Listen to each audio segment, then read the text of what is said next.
ಎಲ್ಲರಿಗೂ ನಮಸ್ಕಾರ. ನನ್ನ ಹೆಸರು ಮಹಾಂತೇಶ್ ಅಂತ ಹೇಳಿ ಈ KS IAS PSI Kautilya academy Mandya ವತಿಯಿಂದ ಇವತ್ತು ಸಣ್ಣದಾದ ಒಂದು ತುಣುಕನ್ನ ಪರಿಚಯಿಸ್ತಾ ಇದ್ದೀನಿ. ಒಂದನೇದು ಕ್ಯಾನ್ಸರ್ ಬಗ್ಗೆ ಯಾಕೆ ಕ್ಯಾನ್ಸರ್ ಬಗ್ಗೆ ನಾನು ಇವತ್ತು ಟಾಪಿಕ್ ತಗೊಂಡಿದ್ದೀನಿ. ಅತಿ ಹೆಚ್ಚು ಕ್ಯಾನ್ಸರ್ಗಳು ಸಂಭವಿಸ್ತಾ ಐತೆ ಈಗ. ಅದು ಹಲವಾರು ದುಷ್ಪರಿಣಾಮಗಳು ಕೂಡ ಬೀರ್ತಾ ಐತೆ. ಏನಿದು ಕ್ಯಾನ್ಸರ್ ಅಂದ್ರೆ? ಕ್ಯಾನ್ಸರ್ ಅಂದ್ರೆ ನಮ್ಮ ದೇಹದಲ್ಲಿರುವಂತ ಜೀವಕೋಶಗಳ ವಿಭಜನೆಯನ್ನ ಟ್ಯೂಮರ್ ಅಂತ ಕರೀತಾರೆ. ಟ್ಯೂಮರ್ ಅಂದ್ರೆ ಗೆಡ್ಡೆ ಅಂತ. ಈ ಅನಿಯಂತ್ರಿತವಾದಂತ ವಿಭಜನೆ ಆಗ್ತಾವಲ್ಲ ಅವನ್ನ ಗೆಡ್ಡೆ ಎಂದು ಕರೆಯುತ್ತೀವಿ. ಈ ಗೆಡ್ಡೆಗಳಲ್ಲಿ ಎರಡು ವಿಧ. ಆ ಎರಡು ವಿಧದಲ್ಲಿ ಒಂದೇದು ಬಿನೈನ್ ಟ್ಯೂಮರ್ ಅಂತ ಕರೀತಾರೆ. Benign tumour. Another one malignant tumour ಅಂತ ಕರೀತಾರೆ. ಈ ಬಿನೈನ್ ಟ್ಯೂಮರ್ ಇಂದ ಏನಾಗುತ್ತೆ, ಅಪಾಯವಿಲ್ಲದಂತ ಗೆಡ್ಡೆಗಳನ್ನು ನಾವು ನೋಡ್ತೀವಿ. ಈಗ ಅನಿಯಂತ್ರಿತವಾದಂತ ಮೈಟಾಸಿಸ್ ವಿಭಜನೆಯಿಂದ ಬಿನೈನ್ ಟ್ಯೂಮರ್ಗಳು ಕಂಡು ಬರ್ತವೆ. ಈ ಮ್ಯಾಲಗ್ನೆಂಟ್ ಟ್ಯೂಮರ್ ಅಂದ್ರೆ ಏನಪ್ಪ ಅಂದ್ರೆ ಈ ಗೆಡ್ಡೆ ರಚನೆ ಆಗಿರುತ್ತೆ, ಆದ್ರೆ ಈ ಗೆಡ್ಡೆ ರಾಸಾಯನಿಕ ಒಂದು ಸೇರಿರುತ್ತೆ. ಆ ರಾಸಾಯನಿಕ ಯಾವ್ದಪ್ಪ ಅಂದ್ರೆ ಕಾರ್ಸಿನೋಜನ್ ಎಂಬ ರಾಸಾಯನಿಕ.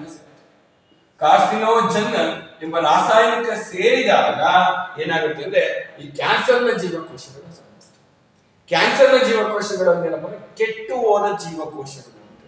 ಈ ಕೆಟ್ಟು ಹೋದಂತ ಜೀವಕೋಶಗಳು ಒಂದು ಜೀವಕೋಶಗಳಿಗೆ ಸೇರಿದಾಗ ಅದನ್ನ ಇನ್ನೊಂದು ಬೇಗ ಕೆಲ್ಸಕ್ಕಿಂತ ಹೋಗ್ತಾ ಇರುತ್ತೆ. ಈ ಸ್ಟೇಜ್ ನ ಮೆಟಾಸ್ಟಾಲಿಕ್ ಸೆಲ್ ಡಿವಿಷನ್ ಅಂತ ಕರೀತಾರೆ. ಈ ಸ್ಟೇಜ್ಗೆ ಮೆಟಾಸ್ಟಾಲಿಕ್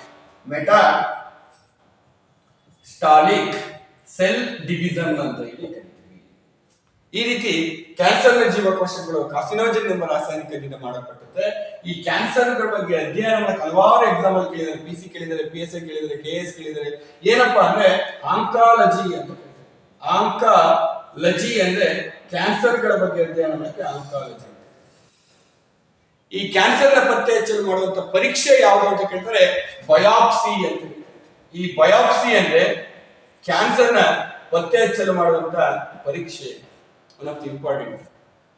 ನೆಕ್ಸ್ಟ್ ಈ ಬಯಾಪ್ಸಿ ನಂತರ ಇನ್ನೊಂದರ ಟೆಸ್ಟ್ ಮಾಡ್ತೇವೆ, ಅದನ್ನ ನೀಡಲ್ ಟೆಸ್ಟ್ ಅಂತ ಹೇಳಿ. ನೀಡಲ್ ಟೆಸ್ಟ್ ಯಾರು ಪರಿಚಯಿಸ್ತಾರೆ ಮೊದಲ ಬಾರಿಗೆ ಅಂದ್ರೆ ನಮ್ಮ ಬಯೋಕಾನ್ ಸಂಸ್ಥೆ ಮುಖ್ಯಸ್ಥರಾದಂತಹ ಕಿರಣ್ ಮಜುಂದಾರ್ ಅವರು ಪರಿಚಯಿಸ್ತಾರೆ. ಇದು ಯಾವ ತರ ನೀಡಲ್ ಟೆಸ್ಟ್ ಮಾಡ್ತಾರೆ ಅಂದ್ರೆ ನಮ್ಮಲ್ಲಿ ಗೆಡ್ಡೆಗಳೇನಾದ್ರು ರಚನೆ ಆದಾಗ ಗೆಡ್ಡೆಗಳಿಂದ ಜ್ಯೂಸ್ ನ ಹೊರಗೆ ತೆಗಿತಾರೆ. ಜ್ಯೂಸ್ ನ ತಂದನ್ನ ಟೆಸ್ಟ್ ಇಡ್ತಾರೆ. ಆ ಟೆಸ್ಟ್ ಇಟ್ಟಾಗ ರಾಸಾಯನಿಕ ಏನಾದ್ರು ಪ್ರೆಸೆಂಟ್ ಇತ್ತು ಅಂದ್ರೆ ಅದು ಕ್ಯಾನ್ಸರ್ ಆಗಿ ಪ್ರೂವ್ ಆಗುತ್ತೆ. ಇಂಪಾರ್ಟೆಂಟ್. ಈ ಕ್ಯಾನ್ಸರ್ ಮೊದಲ ಬಾರಿಗೆ ಕ್ಯಾನ್ಸರ್ಗಳನ್ನ ಪರಿಚಯಿಸಿದ ಕ್ಯಾನ್ಸರ್ ಅನ್ನ ಕಂಡುಹಿಡಿದ ಅಂದ್ರೆ ಹಿಪೋಕ್ರೆಟಸ್. ಹಿಪೋಕ್ರೆಟಸ್ ಅವರು ಏನ್ ಮಾಡ್ತಾರೆ, ಮೊದಲ ಬಾರಿಗೆ ಕ್ಯಾನ್ಸರ್ ಪತ್ತೆ ಹಚ್ಚಿದ್ದಾರೆ. ಈ ಕ್ಯಾನ್ಸರ್ ನಲ್ಲಿ ಎಷ್ಟು ಹಲವಾರು ವಿಧಗಳನ್ನು ನಾವು ನೋಡ್ತೀವಿ. ಪ್ರಮುಖವಾಗಿ ಯಾವ ದೇಹದ ಯಾವ ಭಾಗಕ್ಕೆ ಕ್ಯಾನ್ಸರ್ ಬರಲ್ಲ ಅಂದ್ರೆ ಒಂದು ಉಗುರಿಗೆ ಬರಲ್ಲ, ಇನ್ನೊಂದು ಕೂದಲಿಗೆ ಬರಲ್ಲ. ಸರ್ ಕೂದಲು ಉದುರ್ತಾವಲ್ಲ ಕ್ಯಾನ್ಸರ್ ಬಂದ್ರೆ? ಯಾಕೆ ಕೂದಲು ಉದುರ್ತವೆ ಅಂದ್ರೆ ನಿಮ್ಮಲ್ಲಿ ಕೀಮೋಥೆರಪಿ ಮತ್ತು ರೇಡಿಯೋಥೆರಪಿ ಎಂಬ ಟ್ರೀಟ್ಮೆಂಟ್ ಅನ್ನು ಸ್ಟಾರ್ಟ್ ಮಾಡ್ತಾರೆ ಕ್ಯಾನ್ಸರ್ ಬಂದಾಗ. ಆ ಸಂದರ್ಭದಲ್ಲಿ ಈ ನಮ್ಮಲ್ಲಿ ಏರ್ ಫಾಲ್ಸ್ಗಳು ಆಗ್ತವೆ ಸಂಭವಿಸ್ತವೆ. ಯಾಕೆಂದ್ರೆ ಹೀಟ್ ಜನರೇಟ್ ಜಾಸ್ತಿ ಆಗುತ್ತೆ. ಯಾವಾಗ ನಿಮ್ಮ ದೇಹದಲ್ಲಿ ಹೀಟ್ ಜನರೇಟ್ ಜಾಸ್ತಿ ಆಗುತ್ತೋ ಅವಾಗ ಏರ್ ಫಾಲ್ಸ್ ಖಂಡಿತ ಆಗ್ತದೆ. ಮತ್ತೆ ಕ್ಯಾನ್ಸರ್ ಗುಣಮುಖವಾದಾಗ ಕಡಿಮೆ ಆದಾಗ ಕೂದಲು ಗ್ರೋತ್ ಆಗುವಂತ ಸಂಭವನೆ ಕೂಡ ಇರುತ್ತೆ. ಯಾಕೆ ಸರ್ ಈ ಉಗುರಿಗೆ ಮತ್ತೆ ಕೂದಲಿಗೆ ಯಾಕೆ ಬರಲ್ಲ ಅಂದ್ರೆ ಇಲ್ಲಿ ರಕ್ತ ಹರಿಯುವುದಿಲ್ಲ ಮತ್ತೆ ರಕ್ತನಾಳಗಳು ಇರುವುದಿಲ್ಲ. ಆದ್ರಿಂದ ಈ ಕ್ಯಾನ್ಸರ್ ಇದಕ್ಕೆ ಬರಲ್ಲ. ನಿಮಗೊಂದು ಐಡಿಯಾ ಗೊತ್ತಾಗಬೇಕು. ಸರ್ ರಕ್ತ ಎಲ್ಲ ಹರಿಯುತ್ತೆ ಎಲ್ಲರೂ ಹೌದು. ರಕ್ತ ಎಲ್ಲ ಹರಿಯುತ್ತದೆಯೋ ಅಲ್ಲಿ ಸೆಲ್ ಮಲ್ಟಿಪ್ಲಿಕೇಶನ್ ಆಗುತ್ತೆ.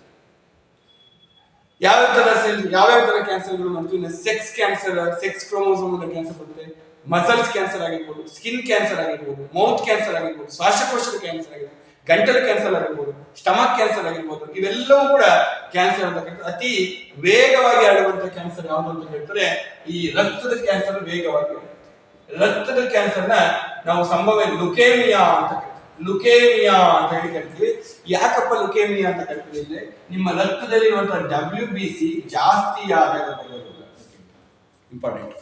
ಈ WBC ಯಾವಾಗ ಜಾಸ್ತಿ ಆಗುತ್ತೋ ಅವಾಗ ಲುಕೇಮಿಯಾ ಅಂತ ಬರುತ್ತೆ, ರಕ್ತದ ಕ್ಯಾನ್ಸರ್ ಬರುತ್ತೆ.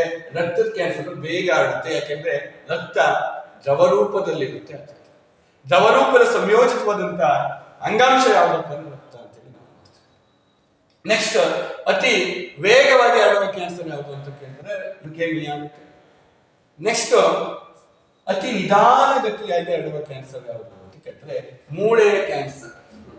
ಮೂಳೆಯ ಕ್ಯಾನ್ಸರ್ ಇದು ನಿಧಾನಗತಿಯಾಗಿ, ಯಾಕೆ ನಿಧಾನಗತಿ? ಇಲ್ಲಿ ರಕ್ತ ಇರುತ್ತೆ, ಬೇಗ ಸೆಲ್ ಮಲ್ಟಿಪ್ಲಿಕೇಶನ್ ಆಗುತ್ತೆ. ಇಲ್ಲಿ ಮೂಳೆ ಸಾಲಿಡ್ ಅಲ್ಲಿ ಇರುತ್ತೆ, ಅಂದ್ರೆ ಘನರೂಪದಲ್ಲಿ ಇರುತ್ತೆ.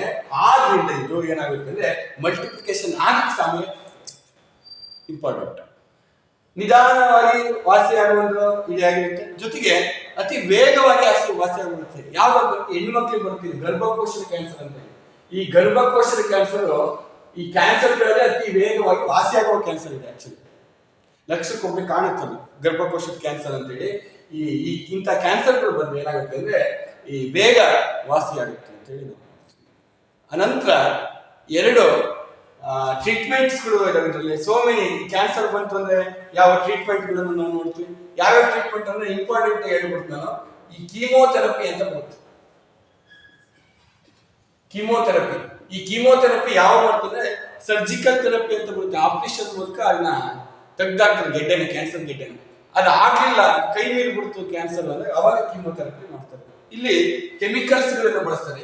ಆ ಕೆಮಿಕಲ್ಸ್ ಯಾವ್ದಪ್ಪ ಅಂದ್ರೆ ಆಕ್ಟಿನೋಮೈಸಿನ್ ಡಿ, ಮೆಟಾಮೈಸಿಡ್ ಡಿ, ಮೆಟಾಮೈಸಿಡ್ ಡಿ ಟಾಕ್ಸಿನ್, ಕಾರ್ಬೋಪ್ಲಾಸ್ಟ್ ಅಂತ ಹೇಳಿ ರಾಸಾಯನಿಕಗಳನ್ನ ಸಂಯೋಜನೆ ಮಾಡಿ ಏನ್ ಮಾಡ್ತಾರೆ ಅಂದ್ರೆ ಆ ಇಂಜೆಕ್ಷನ್ ಕೊಡ್ತಾರೆ. ಒಂದು ಇಂಜೆಕ್ಷನ್ 20,000 25,000 ಯಾವ